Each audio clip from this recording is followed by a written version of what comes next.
מעגל שירה מקודשת הוא לא הופעה. מעגל שירה מקודשת הוא מסע משותף שכולנו עוברים ביחד, מסכימים להתמסר אל התנועה שמתבקשת, גם אני כמנחה, גם כל האורחים כאורחים, כמשתתפים. כולנו ביחד מאפשרים את החקירה הזאת אל עבר העומק של המוזיקה, אל עבר העומק של החיבור פנימה.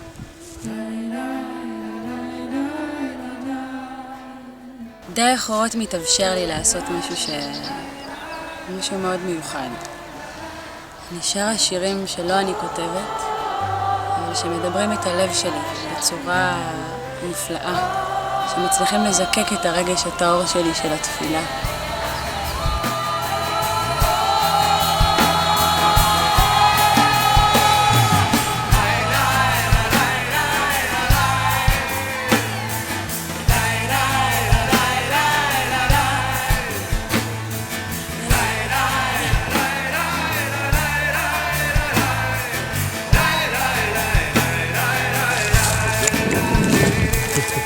אני אורי, אני המתופף של אורות, אני גם מפיק את האלבום הזה. זאת חוויה די מעניינת לזקק את הדבר הזה שנקרא אורות בתוך אלבום.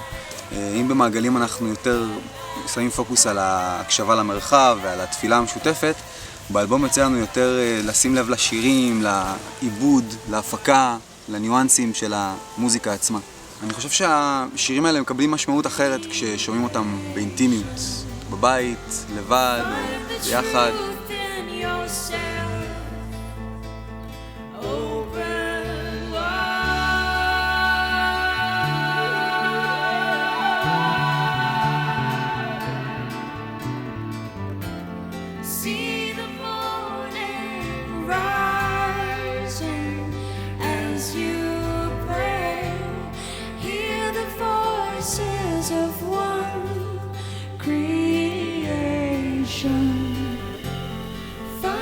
Truth in yourself, open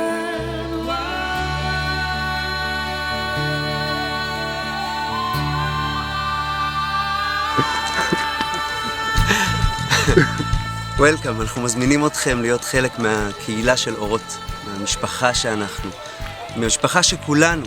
אנחנו רק זוכים להיפגש כדי להתעורר לזה ביחד.